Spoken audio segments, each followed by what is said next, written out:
Hello ವೀಕ್ಷಕರೇ, welcome back to ವಿದು ರಂಗೋಚಿ creations. ಮಾವಿನ ಹಣ್ಣಿನ ಸೀಸನ್ ಬಂತು ಅಂದರೆ ಸಾಕು, ಪ್ರತಿಯೊಬ್ಬರ ಮನೆಯಲ್ಲೂ ಮ್ಯಾಂಗೋ ರೆಸಿಪೀಸ್ಗಳದ್ದೇ ಹವಾ. ಇವತ್ತು ನಾನು ನಿಮ್ಮ ಮನೆ ಮಂದಿಗೆಲ್ಲ ಸಖತ್ ಇಷ್ಟವಾಗುವಂತಹ ಬಿಸಿ ಬಿಸಿ ಒಬ್ಬಟ್ಟು, ಬಿಳಿ ಹೋಳಿಗೆ, ಸಾಫ್ಟ್ ಚಪಾತಿ ಅಥವಾ ದೋಸೆಗೆಲ್ಲ ನೆಂಚಿಕೊಂಡು ತಿನ್ನುವಂತಹ ಅಪ್ಪಟ ನಾಟಿ ಶೈಲಿಯಲ್ಲಿ ಮಾವಿನ ಹಣ್ಣಿನ ಶೀಕರಣೆ ಹೇಗೆ ಮಾಡೋದು ಅಂತೇಳಿ ತೋರಿಸ್ಕೊಡ್ತೀನಿ. ತುಂಬ ಟೇಸ್ಟಿಯಾಗಿರುತ್ತೆ. ಹಣ್ಣಿನ ರಸ ಎಲ್ಲೂ ನೀರಾಗದೆ ಕ್ರೀಮಿಯಾಗಿ ಮಾಡೋಕ್ಕೆ ಕೆಲವು ಟಿಪ್ಸ್ಗಳನ್ನು ಕೂಡ ಹೇಳ್ತೀನಿ.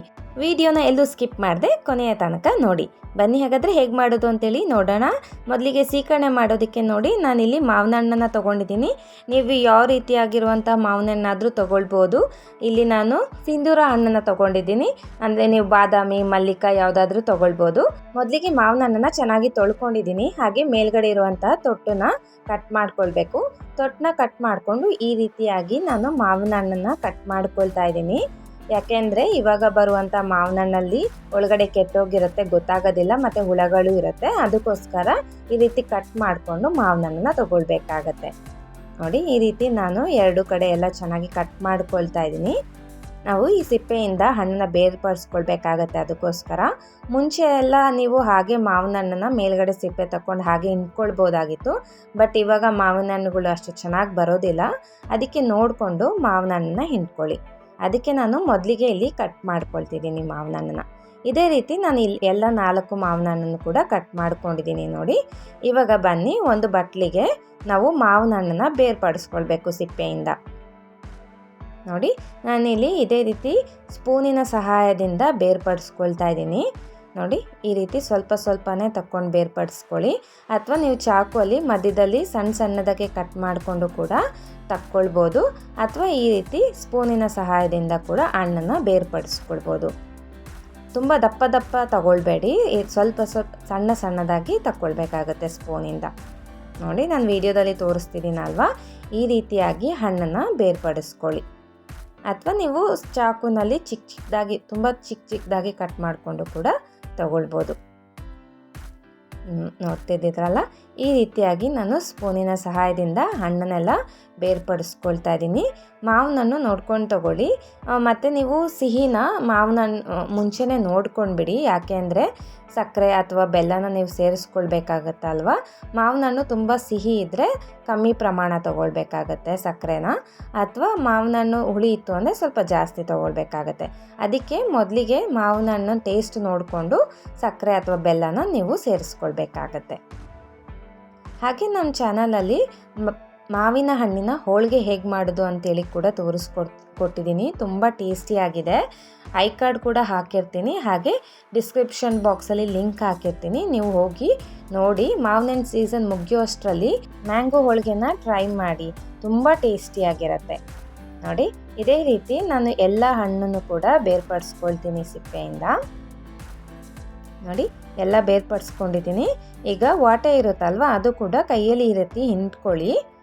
ನೋಡಿ, ನಾನು ವಿಡಿಯೋದಲ್ಲಿ ತೋರಿಸ್ತಿದ್ದೀನಲ್ವ, ಈ ರೀತಿ ವಾಟೆಯಲ್ಲಿ ಇರೋದು ಕೂಡ ನಾವು ಹಿಂಡ್ಕೊಳ್ಬೇಕಾಗತ್ತೆ. ಸ್ಪೂನಲ್ಲಿ ಸರಿಯಾಗಿ ಬರೋದಿಲ್ಲ. ಅದಕ್ಕೆ ಕೈಯಲ್ಲೇ ಈ ರೀತಿ ನಾನು ವಿಡಿಯೋದಲ್ಲಿ ತೋರಿಸ್ತಿದ್ದೀನಲ್ವ, ಈ ರೀತಿ ಚೆನ್ನಾಗಿ ಹಿಂಡ್ಕೊಳ್ಳಿ. ನೋಡಿ, ಇದೇ ರೀತಿ ನಾನು ಎಲ್ಲ 4 ವಾಟೆನೂ ಕೂಡ ಹಿಂಡ್ಕೊಳ್ತೀನಿ. ತುಂಬ ರುಚಿಯಾಗಿರುತ್ತೆ. ನೀವು ಹೋಳಿಗೆಗೆಲ್ಲ ಒಳ್ಳೆ ಕಾಂಬಿನೇಷನ್ ಅಂತಲೇ ಹೇಳ್ಬೋದು. ಹಾಗೆ ಚಪಾತಿ, ಪೂರಿಗೆಲ್ಲ ನೆಂಚ್ಕೊಂಡು ತಿನ್ಬೋದು. ನೋಡಿ, ನಾನು ಇದಕ್ಕೆ ಒಂದು ಪಚ್ಚ ಬಾಳೆಹಣ್ಣು ತೊಗೊಂಡಿದ್ದೀನಿ.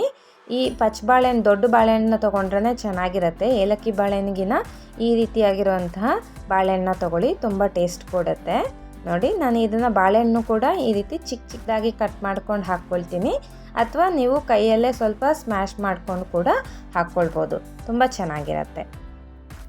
ಕೆಲವರು ಬಾಳೆಹಣ್ಣು ಹಾಕ್ಕೊಳ್ತಾರೆ, ಕೆಲವರು ಹಾಕ್ಕೊಳ್ಳಲ್ಲ. ನಾವು ಯೂಶ್ವಲಾಗಿ ಬಾಳೆಹಣ್ಣು ಹಾಕ್ಕೊಂಡೇ ಸೀಕರಣೆನ ಮಾಡೋದು. ಅದಕ್ಕೋಸ್ಕರ ನಾನಿಲ್ಲಿ ಒಂದು ಬಾಳೆಹಣ್ಣು ತೊಗೊಂಡಿದ್ದೀನಿ. ನೀವು ಮಾವಿನ ಹಣ್ಣಿನ ಕ್ವಾಂಟಿಟಿ ಜಾಸ್ತಿ ಇತ್ತು ಅಂದರೆ 2 ಬಾಳೆಹಣ್ಣು ತೊಗೊಳ್ಬೋದು.